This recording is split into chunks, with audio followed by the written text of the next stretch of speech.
ರೈತ ಬಂಡಾಯದ ಹುತಾತ್ಮರ ದಿನಾಚರಣೆ. ಹುತಾತ್ಮ ಬಸಪ್ಪ ಲಕ್ಕುಂಡಿಯವರ ಸ್ಮಾರಕಕ್ಕೆ ಭಾವಪೂರ್ಣ ನಮನ.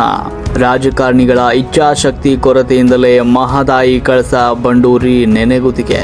ನಾಡಿನ ಅನ್ನದಾತರ ಹಕ್ಕುಗಳಿಗಾಗಿ ಪ್ರಾಣತ್ಯಾಗ ಮಾಡಿದ ವೀರ ಹುತಾತ್ಮರ ಬಲಿದಾನವನ್ನ ದೇಶ ಯಾವತ್ತಿಗೂ ಮರೆಯಲು ಸಾಧ್ಯವಿಲ್ಲ. ಇಂದು ನವಲಗುಂದ ನಗರದಲ್ಲಿ ಐತಿಹಾಸಿಕ ನವಲಗುಂದ ನರಗುಂದ ರೈತ ಬಂಡಾಯದ ವೀರ ಹುತಾತ್ಮ ದಿವಂಗತ ಶ್ರೀ ಬಸಪ್ಪ ಲಕ್ಕುಂಡಿ ಅವರ ವೀರಗಲ್ಲು ಸ್ಮಾರಕಕ್ಕೆ ಪುಷ್ಪ ನಮನ ಸಲ್ಲಿಸಿ ಅವರ ತ್ಯಾಗ ಮತ್ತು ಬಲಿದಾನವನ್ನ ಭಾವಪೂರ್ಣವಾಗಿ ಸ್ಮರಿಸಲಾಯಿತು. 1980ರಲ್ಲಿ ಮಲಪ್ರಭಾ ಅಚ್ಚುಕಟ್ಟು ಪ್ರದೇಶದ ರೈತರ ಹಕ್ಕುಗಳ ರಕ್ಷಣೆಗಾಗಿ ನಡೆದ ಹೋರಾಟದಲ್ಲಿ ಪ್ರಾಣಾರ್ಪಣೆ ಮಾಡಿದ ಬಸಪ್ಪ ಲಕ್ಕುಂಡಿ ಅವರ ಹೋರಾಟದ ಆದರ್ಶಗಳು ಇವತ್ತಿಗೂ ಪ್ರತಿಯೊಬ್ಬ ರೈತ ಸಮುದಾಯಕ್ಕೂ ಮಾರ್ಗದರ್ಶಿಯಾಗಿವೆ. ಈ ಕಾರ್ಯಕ್ರಮ ಹಾಗೂ ಸಮಾವೇಶದಲ್ಲಿ ಭಾಗವಹಿಸಿ ಮಾತನಾಡಿದ ಜೆಡಿಎಸ್ ಪಕ್ಷದ ಹಿರಿಯ ಮುಖಂಡರು ಹಾಗೂ ಮಾಜಿ ಕ್ರೀಡಾ ಸಚಿವರಾದ ಹನುಮಂತಪ್ಪ ಅಲ್ಕೋಡ್ ಅವರು ರೈತರ ಸಮಸ್ಯೆಗಳ ವಿಚಾರದಲ್ಲಿ ಸರ್ಕಾರ ವಿಳಂಬ ನೀತಿ ಮತ್ತು ರಾಜಕಾರಣಿಗಳ ಇಚ್ಛಾಶಕ್ತಿ ಕೊರತೆಯನ್ನ ಕಟುವಾಗಿ ವಿಮರ್ಶಿಸಿದ್ರು. ಮಾಜಿ ಸಚಿವ ಹನುಮಂತಪ್ಪ ಅಲ್ಕೋಡ್ ಅವರು ಸಂದರ್ಭದಲ್ಲಿ ಮಾತನಾಡಿದ್ರು. ರೈತ ಹೋರಾಟ ಹಾಗೂ ಬಲಿದಾನದ ಇತಿಹಾಸ ದೊಡ್ಡದಿದೆ, ಆದರೆ ಅಧಿಕಾರದಲ್ಲಿದ್ದ ಹಾಗೂ ಇರುವ ರಾಜಕಾರಣಿಗಳ ಇಚ್ಛಾಶಕ್ತಿ ಕೊರತೆಯಿಂದಾಗಿ ಈ ಭಾಗದ ಜೀವನಾಡಿ ಯೋಜನೆಗಳಾದ ಮಹದಾಯಿ ಹಾಗೂ ಕಳಸಾ ಬಂಡೂರಿ ಇವತ್ತಿಗೂ ಕೂಡ ಜಾರಿಯಾಗಿಲ್ಲ. ಸರ್ಕಾರಗಳು ರೈತರ ಕಣ್ಣೀರು ಒರೆಸುವ ಕೆಲಸ ಮಾಡಬೇಕು. ಅಧಿಕಾರಕ್ಕೆ ಬಂದವರು ರೈತರ ಜ್ವಲಂತ ಸಮಸ್ಯೆಗಳನ್ನ ಬಗೆಹರಿಸಲು ತಕ್ಷಣವೇ ಸ್ಪಂದಿಸಬೇಕು. ಇಲ್ಲದೇ ಇದ್ರೆ ಅನ್ನದಾತನ ಆಕ್ರೋಶಕ್ಕೆ ಸರ್ಕಾರಗಳು ತಕ್ಕ ಬೆಲೆ ತೆರಬೇಕಾಗುತ್ತದೆ ಅಂತ ಸರ್ಕಾರಕ್ಕೆ ನೇರವಾದ ಎಚ್ಚರಿಕೆಯನ್ನ ನೀಡಿದ್ರು. ಇದೇ ವೇಳೆ ರೈತ ಮುಖಂಡ ಮಾಬುಸಾಬ್ ಯರಗುಪ್ಪಿ ಅವರು ಮಾತನಾಡಿದರು. 1980ರಲ್ಲಿ ಬೆಟರ್ಮೆಂಟ್ ಲೆವಿ ವಿರುದ್ಧ ಬಂಡಾಯ ಎದ್ದಾಗ ರೈತರ ಮೇಲೆ ಗೋಲಿಬಾರ್ ನಡೆಸಿದ ಅಂದಿನ ಸರ್ಕಾರ ಚುನಾವಣೆಯಲ್ಲಿ ಧೂಳಿಪಟವಾಗಿತ್ತು. ಘಟನೆ ನಡೆದು 46 ವರ್ಷಗಳೇ ಕಳೆದರೂ ರೈತರ ಜೀವನಾಡಿ ಯೋಜನೆಗಳಿಗೆ ಶಾಶ್ವತ ಪರಿಹಾರ ಸಿಗದೇ ಇರುವುದು ದುರಂತ ಅಂತ ಬೇಸರವನ್ನ ವ್ಯಕ್ತಪಡಿಸಿದ್ರು. ಇನ್ನು ಮತ್ತೊಂದು ಕಡೆ ನೀಟ್ ಪರೀಕ್ಷೆಯ ಪ್ರಶ್ನೆ ಪತ್ರಿಕೆ ಸೋರಿಕೆಯನ್ನ ಖಂಡಿಸಿ ನವದೆಹಲಿಯ ಜಂತರ್ ಮಂತರ್ನಲ್ಲಿ ಶಾಂತಿಯುತವಾಗಿ ಪ್ರತಿಭಟನೆ ನಡೆಸ್ತಾ ಇದ್ದ ವಿದ್ಯಾರ್ಥಿಗಳು ಹಾಗೂ ಹೋರಾಟಗಾರರ ಮೇಲೆ ಪೊಲೀಸರು ನಡೆಸಿದ ಅಮಾನುಷ ಲಾಠಿ ಪ್ರಹಾರವನ್ನ ನವಲಗುಂದದಲ್ಲಿ ತೀವ್ರವಾಗಿ ಖಂಡಿಸಲಾಯಿತು.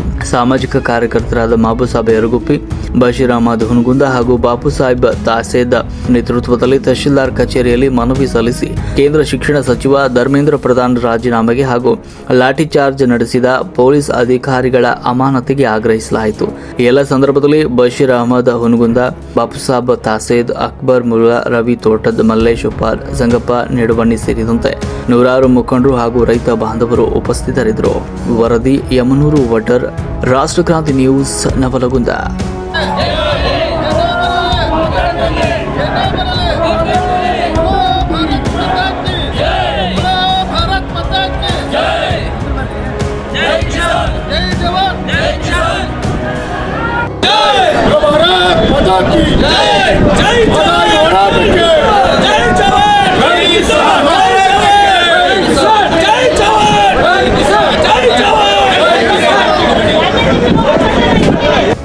ಪಿಜ್ಜಾ ಮತ್ತು ಗೊಬ್ಬರ ಫ್ರೀ ಕೊಟ್ಟಿವಲ್ಲ, ಒಂದ್ ಕಾಲದಲ್ಲಿ ಕೊಟ್ಟದಲ್ಲ, ಈಗ ಯಾಕಾಗಿಲ್ಲ? ಕಳಸಾ ಬಂಡೂರಿ ಕೆಲಸ ಯಾರಿಂದ ಆಯ್ತು, ಹೆಂಗಾಯ್ತು, ಈಗ ಎಲ್ಲಿಗೆ ಬಂದು ನಿಂತು, ಈಗ ಯಾಕಾಗ್ತಾ ಇಲ್ಲ? ನಿಮಗೆ ಇಚ್ಛಾಶಕ್ತಿ ಕೊರತಿದೆ, ರಾಜಕಾರಣದ ಇಚ್ಛಾಶಕ್ತಿ ಕೊರತಿರೋದ್ರಿಂದಾಗಿ ನಮ್ಮ ರಾಜ್ಯದ ನಮ್ಮ ಈ ಭಾಗದ ಜನ ಕುಡಿಯ ನೀರು ಎಲ್ಲಾದ್ರೂ ಕೊಡ್ಬೇಕಂತ ಐತೆ, ಹೆಂಗಾದ್ರೂ ಕೊಡ್ಬೇಕಂತಿದೆ. ಅದಕ್ಕೆ ಯಾವ ಕಾನೂನಿನ ಅಭ್ಯಾಸ ಇಲ್ಲ ಅಂತ ಹೇಳ್ತೀರಿ, ಕೊಡಕ್ಕೆ ಯಾಕಿಂದ ಬಂದು ನೋಡ್ತೀರಿ, ಕೊಡಿ. ಇದರಿಂದ ಯಾರಿಗೆ ಎಣ್ಣೆ ಆಗಂಗಿಲ್ಲ, ಸುಮ್ಮನೆ ಹೋಗ್ತದೆ, ಸಮುದ್ರಕ್ಕೆ ಸೇರ್ತದೆ ಈ ನೀರು. ನೀವು ರೈತರಿಗೆ ಕೊಡೋದ್ರಿಂದ ಈ ದೇಶ ಉದ್ಧಾರ ಆಗ್ತದೆ. ಬರೀ ರೈತರಷ್ಟೇ ಅಲ್ಲ, ದೇಶಕ್ಕೆ ಹಣ ಬರ್ತದೆ. ರೈತರಿಂದ ನಿಮ್ಮ ರಾಜ್ಯ ನಡೆಸಕ್ಕೆ ದುಡ್ಡು ಬರ್ತಿದೆ.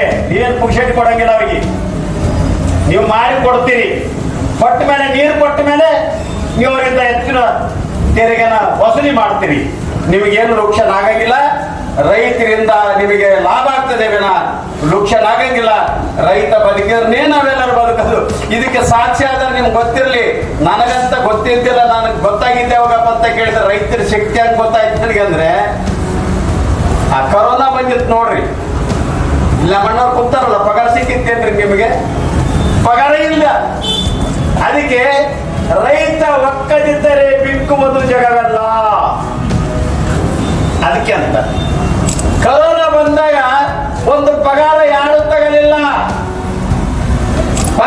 ಸಿಕ್ಕಿಲ್ಲ ಎಲ್ಲರಿಗೆ ಪಗಾರ ಇದ್ದಾಗಿದ್ರು. ಯಾವಾಗ ಕರೋನಾ ನಿಂತೋಯ್ತು, ರೈತ ಯಾವಾಗ ಮಲ್ಕೊಂಡ ಆವಾಗ ನಮಗೆ ಪಗಾರ ಸಿಕ್ತು. ಎಲ್ಲರಿಗೆ IAS ಆಫೀಸರ್ ಇಂದ ಹಿಡ್ಕೊಂಡು ಕೆಳಗಿನ ಮಟ್ಟ ಆಫೀಸರ್ ತನಕ ನಮ್ಮೆಲ್ಲರಿಗೆ ಯಾವಾಗ ಬಂತು ದುಡ್ಡು, ರೈತ ದುಡ್ದಾಗ ಅದಕ್ಕೆ ಅವ ಬೆಳೆದ್ರೆ ನಾವೆಲ್ಲ ಬದುಕ್ತೀವಿ ಅಂತಕ್ಕಂಥದ್ದು ಸರಿ ಸಾಮಾನ್ಯ ಎಲ್ಲರಿಗೂ ಗೊತ್ತಿರ್ತಕ್ಕಂಥ ವಿಷಯ ಆಗಿದ್ರು ಕೂಡ ನೀವ್ ಯಾಕ ಮೀನ ವಿಷಯ ಮಾಡ್ತೀರಿ? ನಿಮಗೆ ಕೈ ಮುಗಿಬೇಕಾ ಕೈ ಮುಗಿದಾಯ್ತು, ಕಾಲು ಬಿಡ್ಬೇಕಾ ಬಂದವ್ರಿಗೆಲ್ಲ ಕಾಲು ಬಿದ್ರು, ಇನ್ನೇನು ಮಾಡ್ಬೇಕಂತೀರಿ ಹೇಳಿ? ಇನ್ನು ಏನು ಮಾಡಿದ್ರೆ ನಿಮ್ಗೆ ಸಮಾಧಾನ ಆಗ್ತದ? ಏನು ದುಡ್ಡು ಕೊಡ್ಬೇಕಾ ಅದನ್ನ ಹೇಳಿಬಿಡ್ರಿ, ಎಷ್ಟು ಕೋಟಿ ಏನು ಕಲಿಸ್ಕೊಡ್ಬೇಕಂತಕ್ಕಂಥದ್ದು ಅದನ್ನು ಕೊಟ್ಬಿಡ ನೋಡೋಣ, ಅವನು ವಿಚಾರ ಬೇಡಿದ್ರೆ ಆಗ್ತದೆ. ಇದು ಸರಿಯಾದಂತ ಕ್ರಮ ಅಲ್ಲ. ಈ ರೀತಿ ಸರ್ಕಾರಗಳು ಯಾವುದೇ ಸರ್ಕಾರ ಆಗಿರಲಿ, ಅಧಿಕಾರಕ್ಕೆ ಬರ್ತಕ್ಕಂಥ ಯಾವುದೇ ಸರ್ಕಾರ ಆಗಿದ್ರೆ ರೈತರ ಸಮಸ್ಯೆ ಬಗೆಹರಿಸಬೇಕು. ಇಲ್ಲಿ ಇತ್ತೀಶ್ರೀ ಆಡಬೇಕು. ಇದನ್ನ ನಮ್ಮ ಕುಮಾರಸ್ವಾಮಿ ಅವರೇ ಮೋಸ್ಟ್ಲಿ ಇದನ್ನ ಅವರೇ ಮಾಡಿರಂತ ಕಾಣುತ್ತದ. ಹೌದಾ?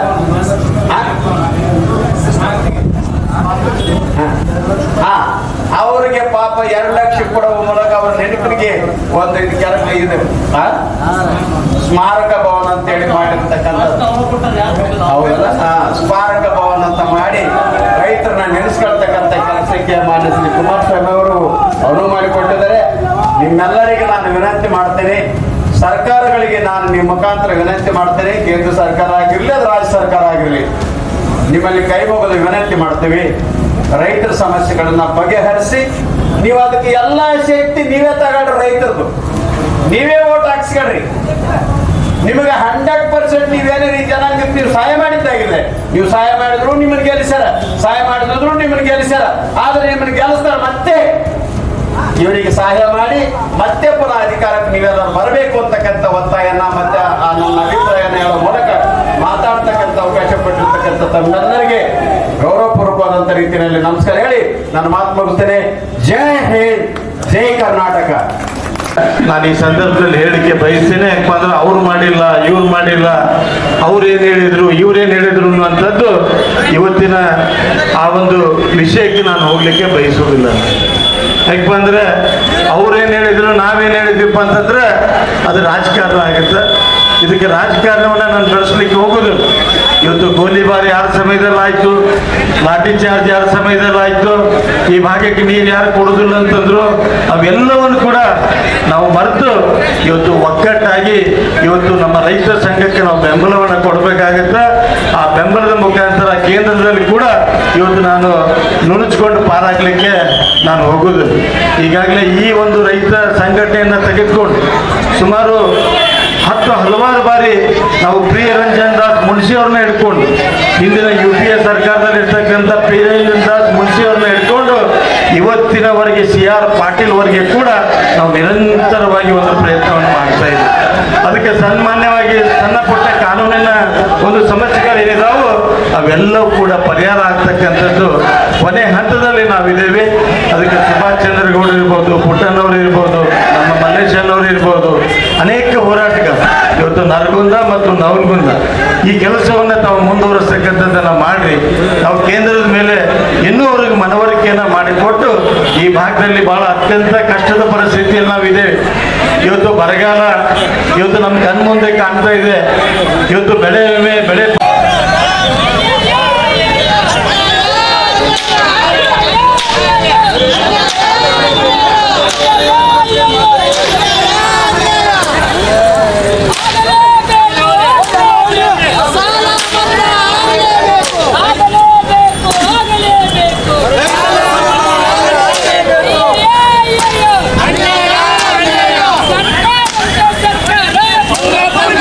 ಸರ್ಕಾರ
ನಾವು ಈ ದೇಶದಲ್ಲಿ ಆಹಾರ ಭದ್ರತೆ ಕೊಡೋರು ಯಾರು? ರೈತರ ರಕ್ಷಣೆ ಕೊಡಬೇಕಾಗಿದ್ದು ಅಧಿಕಾರದಾಗ ಇದ್ದಂತೆ ಸರ್ಕಾರ ರಕ್ಷಣೆ ಕೊಡಬೇಕು. ಹೋರಾಟಗಾರರು ಬೀದಿ ನಿಂತ್ಕೊಂಡು ಹೋರಾಟ ಮಾಡ್ತಾರೆ. ಚುನಾವಣೆ ಪ್ರತಿನಿಧಿಗಳು ಲೋಕಸಭೆ ಒಳಗಡೆ, ವಿಧಾನಸಭೆ ಒಳಗಡೆ, ರಾಜ್ಯಸಭೆ ಒಳಗಡೆ, ಮೇಲ್ಮನೆಯಲ್ಲಿ ಹೋರಾಟ ಮಾಡಿ ನ್ಯಾಯ ದೊರಕಿಸಿಕೊಟ್ರೆ ಮಾತ್ರ ಸಾಧ್ಯ. ಇಲ್ಲಿದ್ರೆ ಅವರು ನಮ್ಮ ಜೊತೆ ಧಿಕ್ಕಾರ ಹಾಕಿದ್ರೆ ಕಾರ್ಯಾಂಗಕ್ಕೂ ನ್ಯಾಯಾಂಗಕ್ಕೂ ಶಾಸಕಕ್ಕೂ ಯಾವುದೇ ವ್ಯತ್ಯಾಸ ಕಾಣೋದಿಲ್ಲ ಅಂತ ಹೇಳಿದ್ದಾರೆ.